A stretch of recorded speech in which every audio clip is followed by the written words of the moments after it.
So we're eager to visit with you today. We want to help you to understand that the laws of physics that you understand, like the law of gravity, which is consistent, you don't have to go to a school about gravity.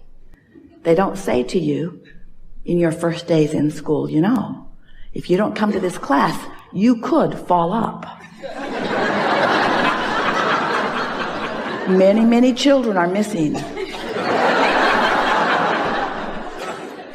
Because the law is consistent. It works the same for everyone. And you learn to utilize the law to your advantage. And the law of attraction is such a law. It is utterly consistent. It never makes an exception and it never makes a mistake. So you have to figure out how to work within the laws of the universe.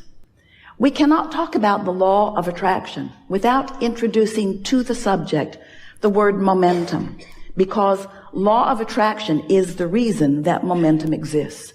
When you give your attention to something for as little as 17 seconds, at that 17-second point, there is a momentum that is discernible as another thought like it joins it, and so forth. So the more you focus, the more momentum. But the most important thing to understand about the way momentum works is that when you are sleeping, you have a reprieve of the momentum. In other words, your beliefs are in suspension while you sleep, which means the momentum of them, the law of attraction momentum of them, is slow to non-existent, depending upon how well you are sleeping. So what that means is, when you awaken in the morning, you have the opportunity to reestablish, if you want to, a vibrational starting point that law of attraction will begin to respond to right away. Now, usually when you wake up in the morning, you remember what you were thinking about yesterday, or more important, you achieve the emotional feeling place of what you were feeling yesterday. It's like, oh yeah, I remember I'm not happy. Or, oh yeah, I remember I'm lonely. I'm lonely now. Or, oh yeah, I remember I'm confused. But what we want you to realize is that you don't have to be the same lonely today that you were yesterday, because that night's sleep changed the momentum. But when you wake up in the morning and you deliberately, and you do, call those same people, talk about those same things, focus in the same ways, you reactivate your vibration much as it was before. But you do not have to do that. And that is the most important thing. We want you to realize that you are at a new starting point in every moment. But it is unlikely for you to begin to think all new thoughts when you wake up. Some of you have suggested a lobotomy. We don't recommend it, because there are many things that you believe that are serving you really well. You just want to become a better sifter. You want to become a better discerner. You want to become better at caring about how you feel and then focusing in ways that accomplish that. If we can, in some way, offer enough words don't teach, and analogies, words don't teach, and conversation, words don't teach. We've enjoyed this interaction immensely. That if we can offer enough that will to stimulate within you the awareness that your point of attraction is everything, because you are the center of your universe, and that you are the perceiver of it, which means you are the vibrational interpreter of it. You translate your vibration into the reality that you are living, into what you are seeing and hearing and smelling and tasting and touching. If we can convince you that since all those things are true, that the only thing that matters to you is how you feel. If you can leave this room with a new determination within you that you now, more than ever before, care about how you feel and mean to do something about soothing yourself. Esther was on an airplane last week, going from Boston back to San Antonio. And there was a beautiful family sitting in front of her, a mother and a child about 6 years old, and two little twin boys who were about 2, maybe, if even. They were walking, sort of kind of talking. And they were all strapped into their 4 seats. And Esther was sitting right behind the mother. And when the airplane took off, one of the little boys across the aisle from his mother was terrified. It was probably his first flight, and the roar of the engine, the sound of the machine, the feeling of it on the runway, he was hysterical. And he wasn't spoiled. He was hysterical. He was frightened. It was a new experience, and the power of the airplane scared him. His mother and the flight attendants looking right at his mother like,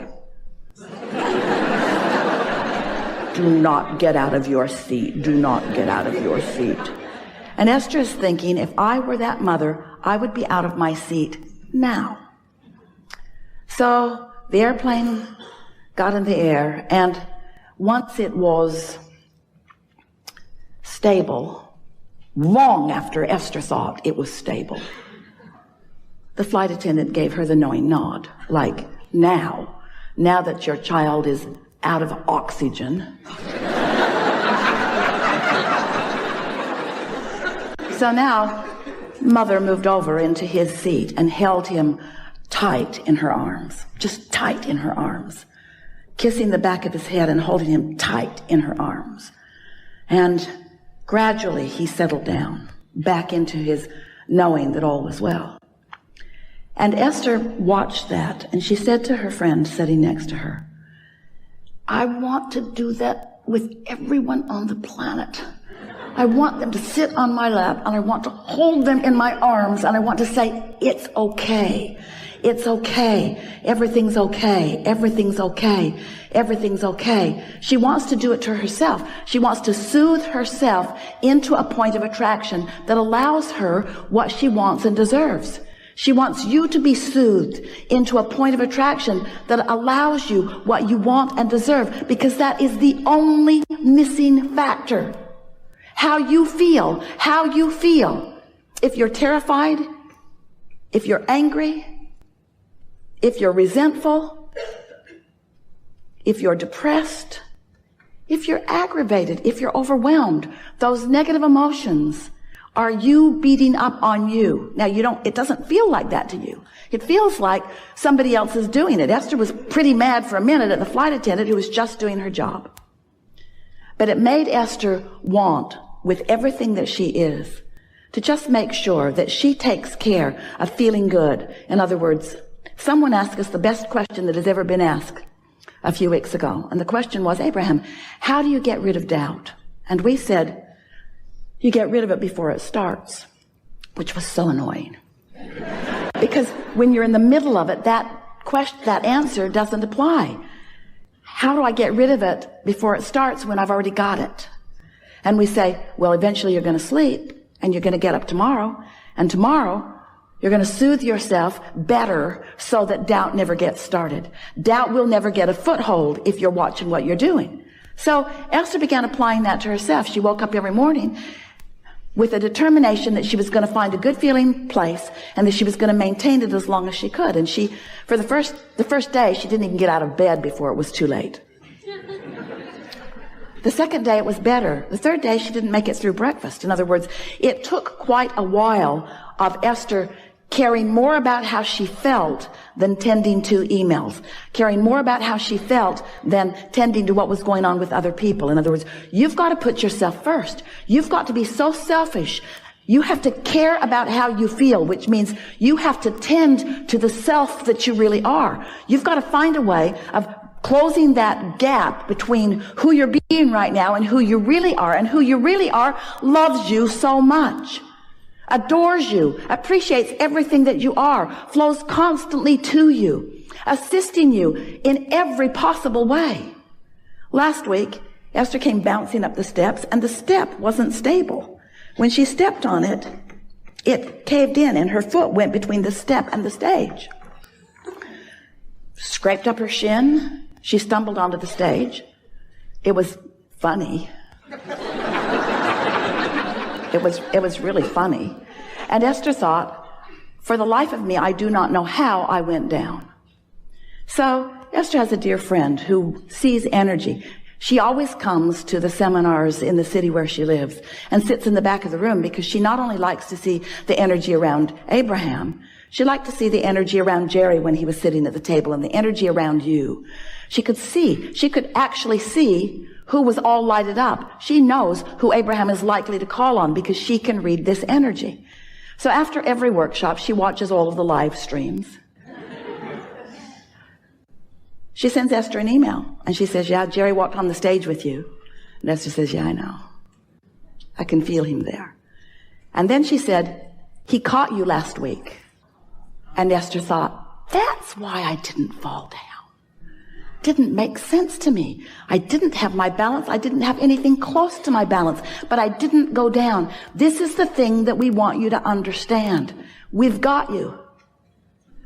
But if you're not knowing that, if you're mad at yourself, then you don't let us get you. You prevent yourself from receiving the inspiration. Do you know when you yawn? That's because you need more oxygen, and we yawn you.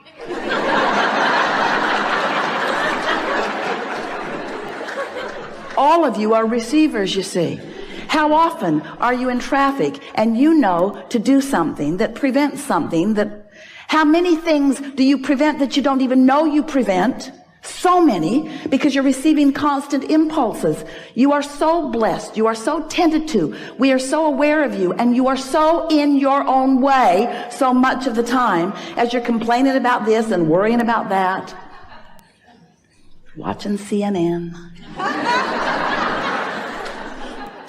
So we want you to know that you are the focal point of so much awareness, and that when you ask for something, we all know it. And we see clearly the path for you to move from where you are to where you want to be. And you know what? You want it to be a direct path. We don't. We want you to have fun along the way to the path. We want you to pick up more things along your physical trail along the path. We want you to gain more clarity along the path. We want you to continue to feel your vortex full of more things that you want along the path. Because you know why? It's a very long path. You know why? It's a path of eternity. So you keep being in such a hurry to get over there. I really want to be over there. I'm not happy over here. Then you're not ever going to get over there. Can't get over there. Can't get there from here. If you're unhappy over here about what's over there that you don't have over here, you can't get over there. So what we want you to understand is that it's never about getting over there. It's about preparing over here so that over there can come over here where you are. Did you get that? Because this is about law of attraction. This isn't about law of assertion. It's not law of getting things done. It's not the law of proving worthiness. It's the law of attraction. It's about you finding some way to think some sort of thought, to get on, to hold yourself on your own lap and soothe yourself. I am a good person, and I am doing well, and all is really well, and it's getting better. And I am figuring this out, and things are going my way. And I'm getting clearer every day, and I'm having fun in the process of doing this. And I'm understanding the creative process, and I know that this is a universe based upon attraction. And I know about vibration, and I know what I'm doing with vibration. I'm getting better at it every day, and there's evidence every day that lets me know that. As you soothe yourself, as you do something about tending to your point of attraction, which is all that matters, because everything else is already done, you see. It's like sometimes, we'll just give you a sort of analogy. You've asked for it, and you're summoning it, but you've got your shield up, your cloaking device. You've got your umbrella up, old style.